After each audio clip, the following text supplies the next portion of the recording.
इस वीडियो में मैं आपको वॉइसलेस साउंड्स का कंसेप्ट इजी वे में दूंगी। फोनेटिक्स में वॉइसलेस साउंड्स कैसे होते हैं, इनका क्या कंसेप्ट है, इसके बारे में बात करते हैं। वॉइसलेस साउंड्स मीन कि आप जब भी कोई साउंड प्रोड्यूस कर रहे हैं तो आपके वोकल कॉर्ड्स में वाइब्रेशन नहीं हो रही। वाइब्रेशन मीन्स कि आप जब भी कोई ऐसे साउंड्स होते हैं जिसमें आपको फील होता है कि आपकी ना वाइब्रेशन हो रही है, लेकिन कुछ ऐसे साउंड्स होते हैं जिसमें आपको वाइब्रेशन फील नहीं होती। जैसे कि यहाँ पे ना कुछ साउंड्स लिखे हुए हैं प, फ एंड स।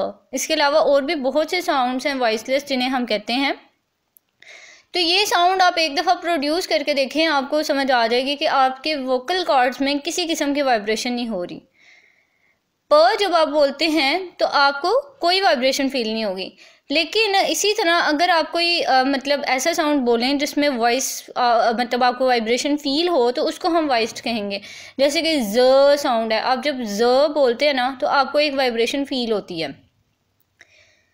तो इन सारे साउंड्स को, जैसे कि प्रेशर में आपको प का जो साउंड है, फ़ैन में फ का साउंड, उसके बाद स्नैक्स में एस का साउंड, ये सारे साउंड्स जो हैं ये वाइब्रेशन नहीं दे रहे। लेकिन अगर ये जो स साउंड है ना, अगर तो इसका मतलब जैसे हम बोलते हैं इज़, इसमें ज आ रही है, स की आवाज़ क्या आ रही है, ज की, तो तब ये वॉइस्ड होगा। अगर ये स की साउंड दे रहा है तो ये वॉइसलेस होगा। ये कंसेप्ट था वॉइसलेस साउंड्स का। आपका कोई इससे रिगार्डिंग कोई क्वेश्चन है या आपकी कोई सजेशन है तो वो आप मुझे कमेंट सेक्शन में बता दें। And thank you so much for watching. अगर आपको वीडियो अच्छी लगी तो इसे लाइक और सब्सक्राइब ज़रूर कीजिएगा।